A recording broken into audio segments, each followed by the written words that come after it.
Hello.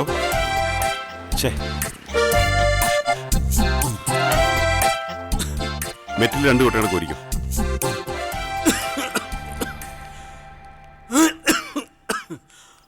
സേവനത്തിന്റെ പാത ദൈവം എന്റെ മുമ്പിൽ തുറന്നു വെച്ചിരിക്കുകയാണല്ലോ. എന്താ എന്താ ചേട്ടാ? അയ്യോ നേതാവേ, മരണം അടുത്തെന്നാ തോന്നുന്നേ. അയ്യോ അങ്ങനെയൊന്നും പറയല്ലേ ചേട്ടാ.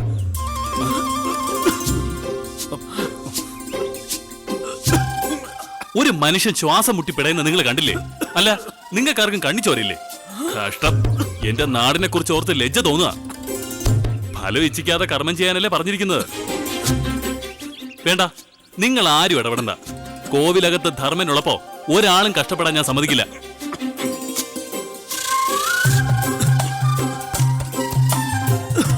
വരൂ, നമുക്ക് ഹോസ്പിറ്റലിൽ പോകാം.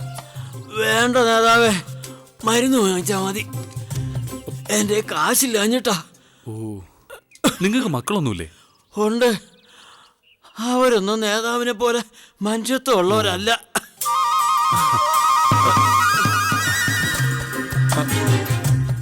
മരുന്നിന് എത്ര കാശ് വേണം? അല്ലെങ്കിൽ വേണ്ട, ഇത് മുഴുവൻ വെച്ചോ. നേതാവിനെ പോലെ നല്ല മനസ്സുള്ളവരായി നാട് ഭരിക്കണ്ട. ഒന്നും പ്രതീക്ഷിച്ചല്ല ഞാൻ ഇങ്ങനെയൊക്കെ ചെയ്യുന്നത്. ആത്മസംതൃപ്തി അതല്ലേ ഏറ്റവും മുഖ്യം.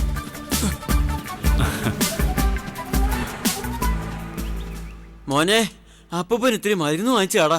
എനിക്ക് വയ്യ. എന്താ കുട്ടി പറയുന്നത്? നിങ്ങളെ പോലുള്ള വിദ്യാർത്ഥികളല്ലേ ഇത്തരം സേവനങ്ങളൊക്കെ ചെയ്യേണ്ടത്.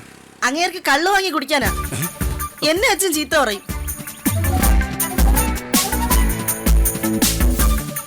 ഓ, എവന്റെയൊക്കെ സഹായം ഇല്ലെങ്കിൽ എനിക്ക് ജീവിക്കാറില്ലല്ലോ. കള്ളു കുടിക്കാൻ കാശിനാണോ താൻ ഇങ്ങനെയൊക്കെ കാണിച്ചത്? എന്റെ കാശെടുത്തേ. ദേ, ഞാൻ തെണ്ടി ഉണ്ടാക്കിയ കാശാ. അത് ഞാൻ എന്റെ സൗകര്യത്തിന് ഉപയോഗിക്കും. എന്നെ ഉപദേശിക്കാൻ വരല്ലേ? ആ,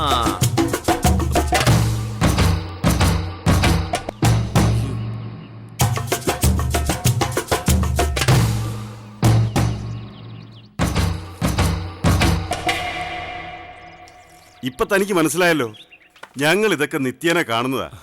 എന്നിട്ടെന്താ എനിക്ക് അബദ്ധം പറ്റുന്ന കണ്ടിട്ട് ഒന്നും പറയാത്തത്? ഇന്നലെ ഞാനാ പെട്ടത്. ഇന്ന് ആരെങ്കിലും പെട്ടാലല്ലേ എനിക്കൊരു മനസ്സമാധാനം ഉണ്ടാകൂ. അമ്മ കറണ്ട് ബില്ല് അടയ്ക്കാൻ തന്ന കാശ. കറണ്ടിന് അടച്ചാലും മദ്യത്തിന് അടച്ചാലും ഗവൺമെന്റിലേക്കല്ലേ ചെല്ലുന്നത്. അമ്മയോട് അങ്ങ് പറഞ്ഞാ മതി.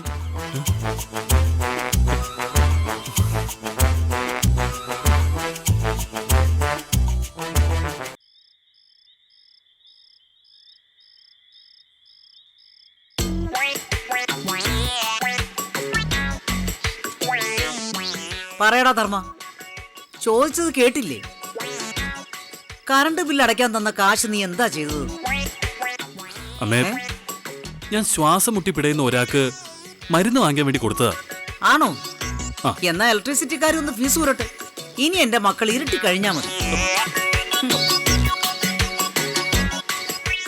അല്ല, നിന്റെ കയ്യിൽ തന്ന വാട്ടർ ബില്ലിന്റെ കാശോ? അത് അമ്മേ, വഴിയിൽ ഒരു പയ്യൻ വിശക്കുന്നു എന്ന് പറഞ്ഞപ്പോ ദയ തോന്നി. ടീച്ചറെ, എന്നും എന്നെ ഏൽപ്പിക്കാറുള്ളത് പോലെ എന്നെ തന്നെ ഏൽപ്പിക്കാമായിരുന്നില്ല ടീച്ചർക്ക്?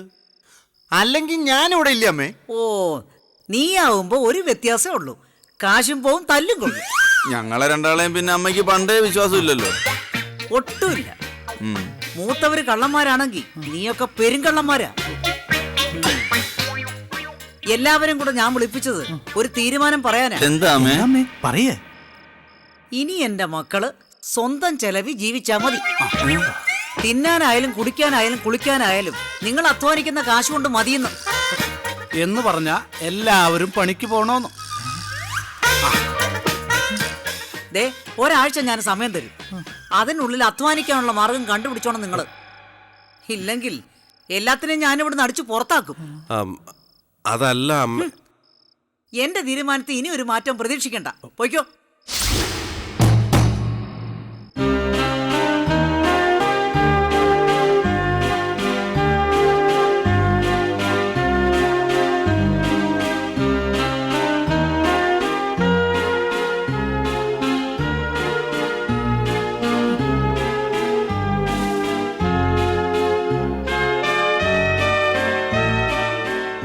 ടീച്ചറെ, ഈ തീരുമാനത്തിൽ ഉറച്ചു നിന്നാൽ തീർച്ചയായും മാറ്റം ഉണ്ടാകും.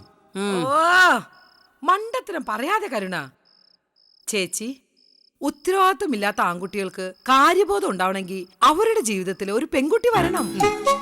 നിയന്ത്രിക്കാൻ ശേഷിയുള്ള ഒരു പെൺകുട്ടി വന്നാ ഇതൊക്കെ മാറും. ബുദ്ധിയും തന്റെയോടുള്ള ഒരു പെണ്ണാണെങ്കിൽ ഒറ്റ ദിവസം കൊണ്ട് ഇവന്മാരുടെ സ്വഭാവം മാറും. അതിന് അങ്ങനെ ഒരു പെണ്ണ് വേണ്ടേ? കണ്ണു തുറന്നൊന്ന് നോക്ക് ചേച്ചി. അശ്ശോ,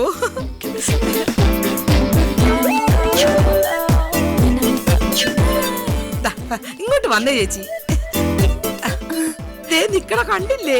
ചേച്ചിയുടെ മക്കളിൽ ആർക്കാ വേണ്ടെന്ന് വെച്ചാ ഇവളെ കെട്ടിച്ചു കൊടുത്തോ? എനിക്ക് സമ്മതം.